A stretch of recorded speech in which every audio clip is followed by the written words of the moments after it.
Once again, I welcome you all over this e-learning platform, which is organized by Dr. Bapuji Salunke Institute of Engineering and Technology, Kolhapur.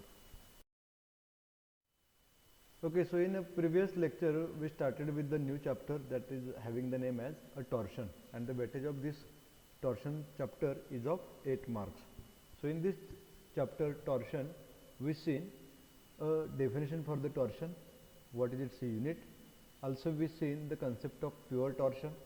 Similarly, we seen what are the assumptions that are made in this concept of pure torsion.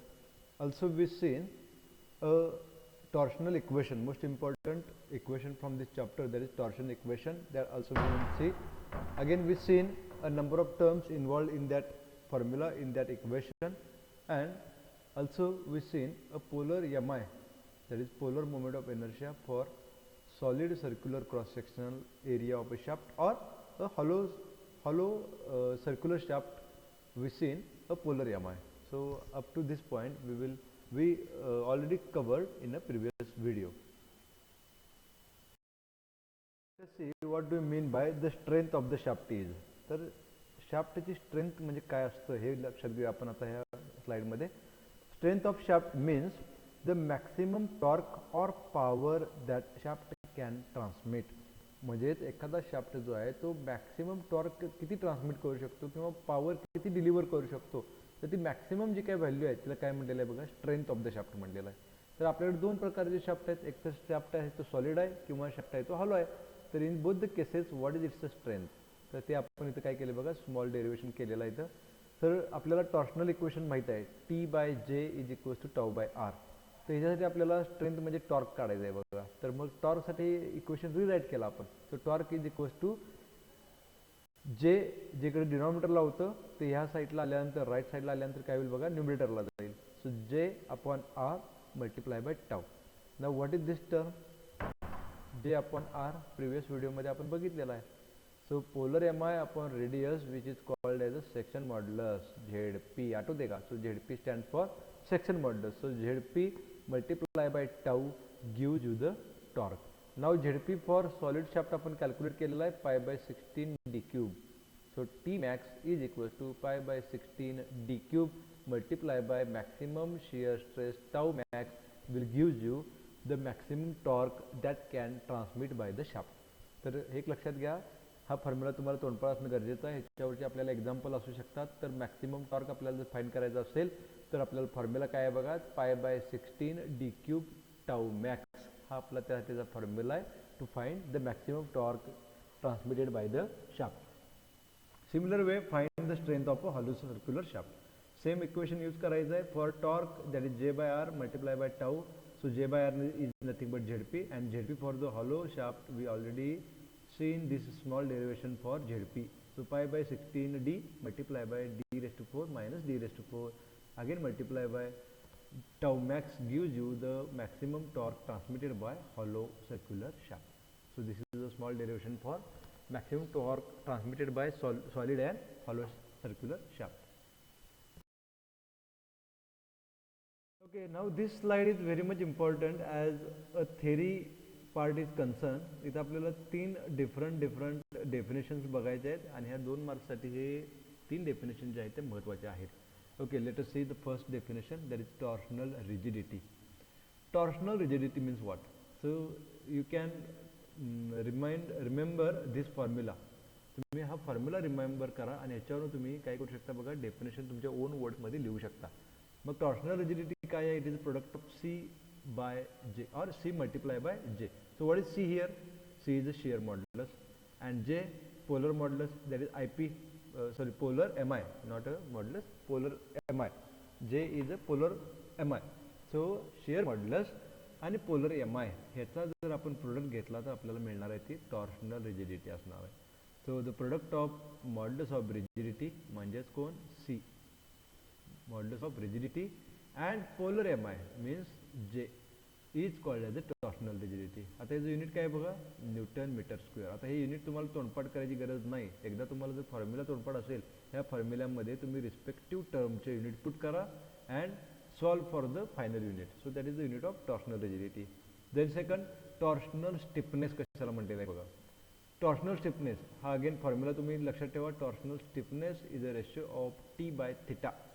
आता T म्हणजे काय असतो, torque which is in newton metre, आणि theta हा रेडियनमध्ये असतो. Radian, keep in mind, not it is in a degree centigrade. तर इथे कशामध्ये असायला पाहिजे, सॉरी, थिटा हा डिग्रीमध्ये नसून तो कशामध्ये आहे बघा, रेडियनमध्ये आहे. So torsional stiffness it is a ratio of T by theta. It is defined as the torque required per unit angle of twist. म्हणजे per radian angle of twist जर शाफ्टमध्ये घडायचा असेल तर त्यासाठी किती टॉर्क लागेल त्या व्हॅल्यूला म्हणलेलं आहे टॉर्शनल स्टिफनेस. न्यूटन मीटर पर रेडियन, म्हणजे एका रेडियन मागे किती न्यूटन मीटर टॉर्क आपल्याला अप्लाय करायला लागणार आहे. That is the meaning of this torsional stiffness.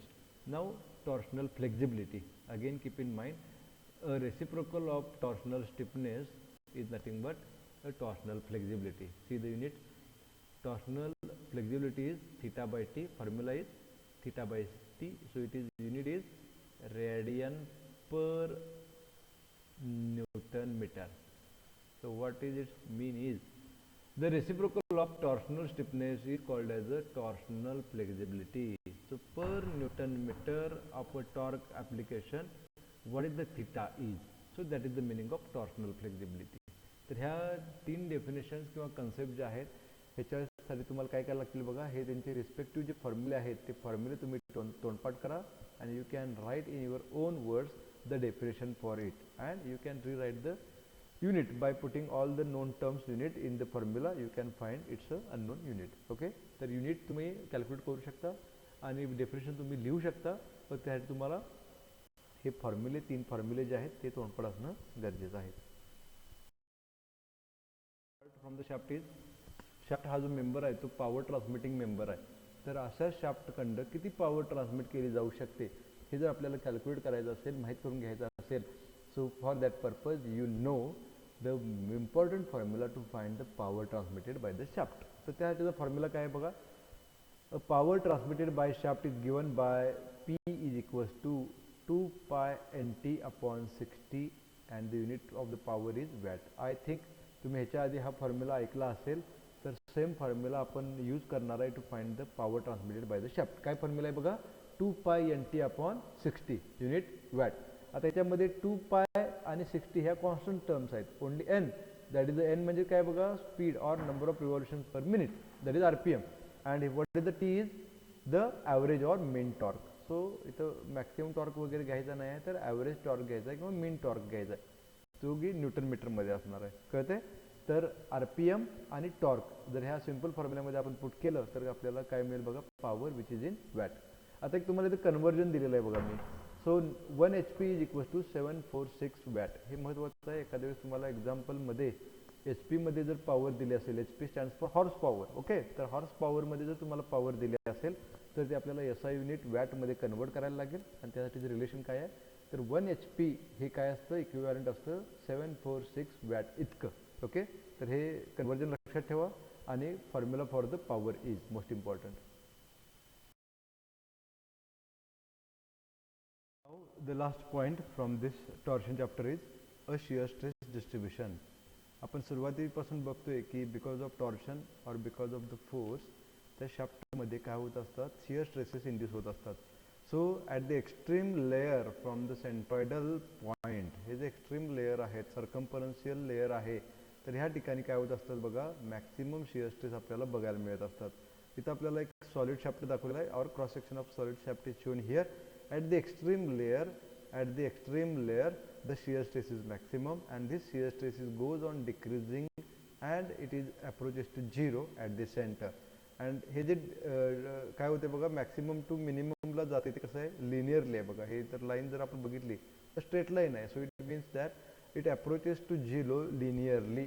Okay, एका लिनियर रिलेशननं टाऊ जो आहे तो कमी कमी होत जातो and it becomes a zero at the centre. So that is the meaning of this shear stress distribution. तर एखाद्याच तुम्हाला हे एक्झाम्पल एक्झाममध्ये विचारलं जाऊ शकतं की draw shear stress distribution for the shaft is. तर ह्या दोन्ही डायग्राम तुम्हाला ड्रॉ करायचे आहेत and specially this diagram is important, की ज्याला शियर स्ट्रेस डिस्ट्रीब्युशन असं आपण म्हणतो. सो टाऊ इज झिरो म्हणजे shear stress is zero at the centre and it is maximum at the extreme layer. Similar way for the hollow shaft. फक्त आपण काय म्हणणार बघा, इथून हा जो इनर डायमीटर आहे इथून आपण ॲरो काढायचे आहेत वरपर्यंत, that is up to outer diameter, and there should not be any arrows present in this region. Okay, because this region is hollow. हा हॉलो रिजन आहे कारण इथं आपल्याला मटेरियलच नाही आहे शाफ्टचं, बरोबर. So that is this is the meaning hollow. हा हॉलो आहे शाफ्ट म्हणून इथं काय आहे, इथं ॲरो नाही आहेत. There is no lines to show the shear stress distribution, but at the extreme layer the shear stress is a maximum tau max and it approaches to zero at the center, again follows a linear relation. तर हे जर तुम्ही line बघितल्या तर कशा आहेत बघा, linear आहे. तर आपण इथं म्हणू शकतो की लिनियर रिलेशन आहे. Okay, so this is the meaning of shear stress distribution diagram. So here we finishes the theory regarding the chapter torsion. We will stop here today. Thank you.